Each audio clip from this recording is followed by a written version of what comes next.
On March 18th, 2026, midnight, a massive explosion lights up the Persian Gulf sky. South Pars, the world's largest natural gas field, is on fire. Iran is furious. Qatar is in shock. Global markets are in freefall.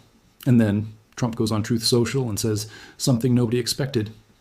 The United States knew nothing about this attack. But here's the explosive secret buried inside this story. Multiple senior U.S. and Israeli officials told reporters something completely different. What is the truth? Who is lying? And why does the answer put the entire world's energy supply at risk? Stay with me till the very end, because the final revelation will make you question everything you think you know about who is really in charge of this war. Before we talk about what happened, you need to understand exactly what was hit, because South Pars is not just any gas field. It is the single most important energy reserve on the planet. South Pars is part of a 9,700 square kilometer gas reservoir in the Persian Gulf, divided between Qatar and Iran. It holds an estimated 51 trillion cubic meters of natural gas, enough to supply the entire world's energy needs for 13 years. It also contains 50 billion barrels of condensate, 13 years of global energy, sitting under one patch of water in the Persian Gulf. This is not a regional resource. This is a planetary lifeline. South Pars is Iran's largest domestic energy source. Related oil and petrochemical assets were also hit in Asaluya in southern Iran. This field doesn't just power Iran's exports, it powers Iran itself. The electricity that runs Iranian hospitals, schools, and homes, a significant portion of it comes from South Pars. Attacking it doesn't just hurt Iran's economy, it hits Iranian civilians where they live. The attack on South Pars, the world's largest natural gas reserve, shared between Iran and Qatar, marked the first time Israel targeted Iranian natural gas production infrastructure since the conflict began on February 28th. The first time? In 3 weeks of war, with thousands of airstrikes, nobody had touched the gas fields. There was an unspoken line, an invisible boundary that both sides understood, and on March 18th, Israel crossed it. The Wall Street Journal reported the strike was planned to sever an economic pipeline for the Islamic Revolutionary Guard Corps. The IRGC uses South Pars revenue to fund its military operations, its missiles, its drones, its proxies across the Middle East. By hitting South Pars, Israel was trying to cut off the IRGC's financial oxygen. Strategic, calculated, and extraordinarily dangerous. So what exactly happened on the night of March 18th? Smoke and fire rose near the South Pars gas field following the attack in Bushehr province, Iran, on March 18th, 2026. Israeli media reported the strike was carried out by Israel. The images spread across social media within minutes, massive columns of black smoke rising from Iran's coastline. The Persian Gulf lit up with fire, and within hours, Iran's response came. Iran escalated strikes on energy sites in neighboring Gulf states, including a key facility in Qatar, in response to the Israeli attack on South Pars. Iran didn't target Israel directly this time. Instead, it went after something far more painful, the energy infrastructure of America's closest Gulf allies, Qatar, Saudi Arabia, the UAE, Kuwait. Qatar Energy confirmed several of its liquefied natural gas facilities at Laffan were the subject of missile attacks, causing extensive further damage. Laffan. This is not just Qatar's most important facility, it is the world's largest LNG complex. The place that supplies liquefied natural gas to Japan, South Korea, Germany, France, and dozens of other countries.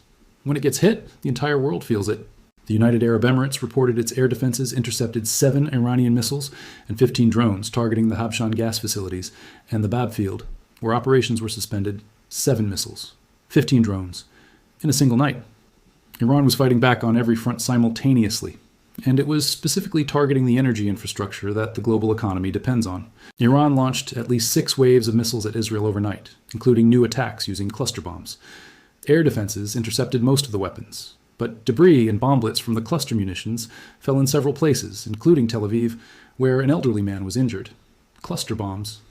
Iran escalated to a new category of weapon.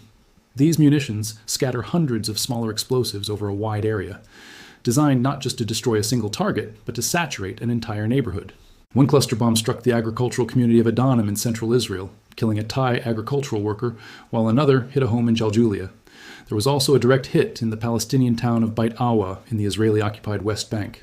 A Thai farm worker, killed in Israel by an Iranian cluster bomb. That is how far this war has spread from its original protagonists. Innocent people from countries that have nothing to do with this conflict are now dying in it. And now we get to the most explosive part of this story, Donald Trump's reaction. President Trump said on Truth Social that the U.S. knew nothing about the Israeli attack on Iran's South Pars gas field. Nothing. Zero. America's president publicly claimed his closest military partner launched a major strike on the world's largest gas field without telling him. Trump wrote, Israel, out of anger for what has taken place in the Middle East, has violently lashed out at a major facility known as South Pars gas field in Iran. A relatively small section of the whole has been hit. The United States knew nothing about this particular attack, and the country of Qatar was in no way, shape, or form involved with it. Violently lashed out. Those are Trump's words about his own ally. The President of the United States publicly described Israel, the country American soldiers are fighting alongside right now, as violently lashing out. But was Trump telling the truth? Contrary to Trump's claims, Axios reported, citing an unnamed U.S. defense official and 2 senior Israeli officials, that Washington and Tel Aviv actually coordinated the attack on South Pars. Coordinated, pre-approved, planned together. That is what multiple senior officials from both countries told journalists on the same day Trump was claiming he knew nothing. New reporting by Semaphore also backed the claim that the Trump administration knew. Axios reported senior Israeli and U.S. officials were aware of the strike in advance and even approved it to put pressure on Iran. Trump apparently changed course after Iran launched retaliatory strikes on Qatar. This is the key detail. Trump may have approved the strike on South Pars, but when Iran immediately retaliated by hitting Qatar, America's most important Gulf military base, Trump suddenly needed someone else to blame, and he chose Israel. Qatar's foreign ministry spokesperson described the Israeli strike on South Pars as a dangerous and irresponsible step. Qatar declared Iranian military and security attachés persona non grata, ordering them to leave within 24 hours. Qatar, the country that hosts America's largest Middle East airbase, was furious, not just at Iran, but at the chain of events that put their most vital infrastructure in the crosshairs. And then Trump did something that sent shockwaves through every energy market on the planet. Trump pledged there would be no more attacks by Israel on the South Pars gas field, but he threatened that if Iran attacks Qatar again, the U.S. would massively blow up the entirety of the South Pars gas field at an amount of strength and power that Iran has never seen or witnessed before. The entirety, not a section, not a portion. The entire South Pars gas field, 51 trillion cubic meters of natural gas, enough to power the world for 13 years, gone. Destroyed permanently. Trump said, I do not want to authorize this level of violence and destruction because of the long-term implications that it will have on the future of Iran.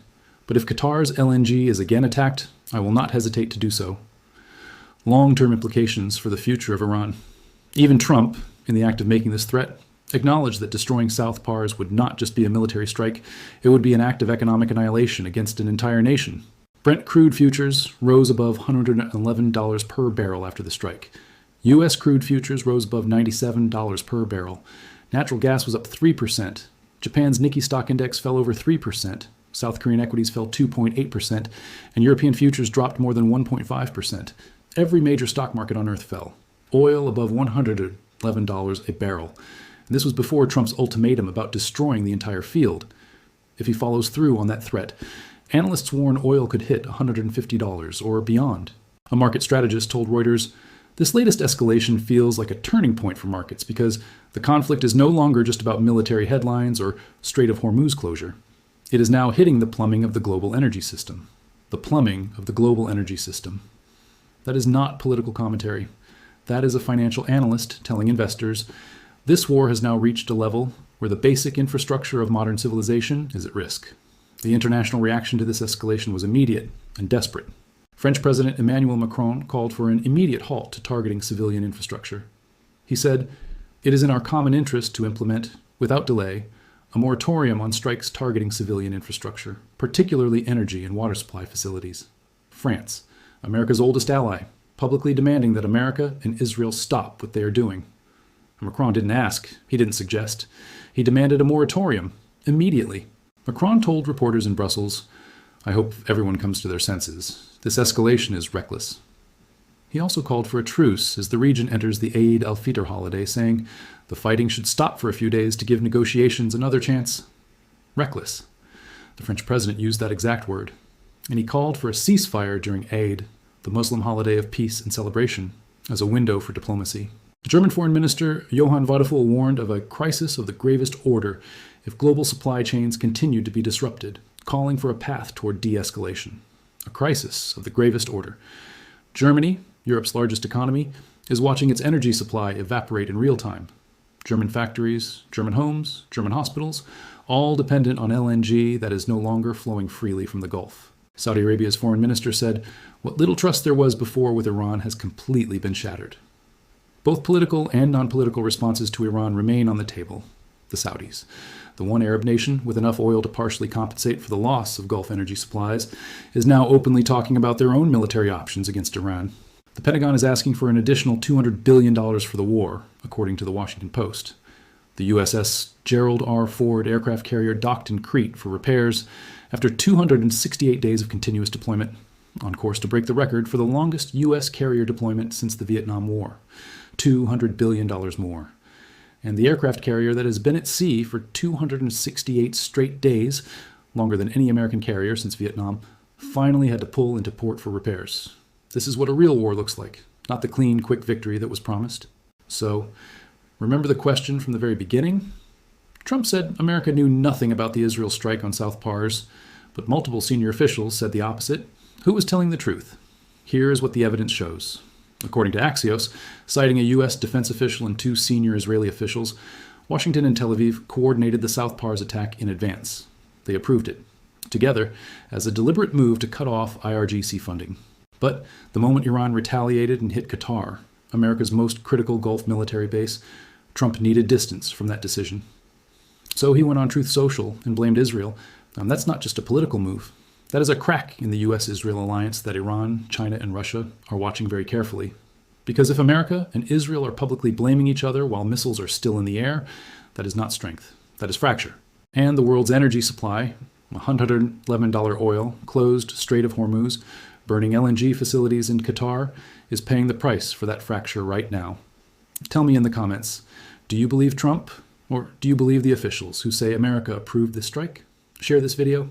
The world needs to understand what is really happening. See you in the next one.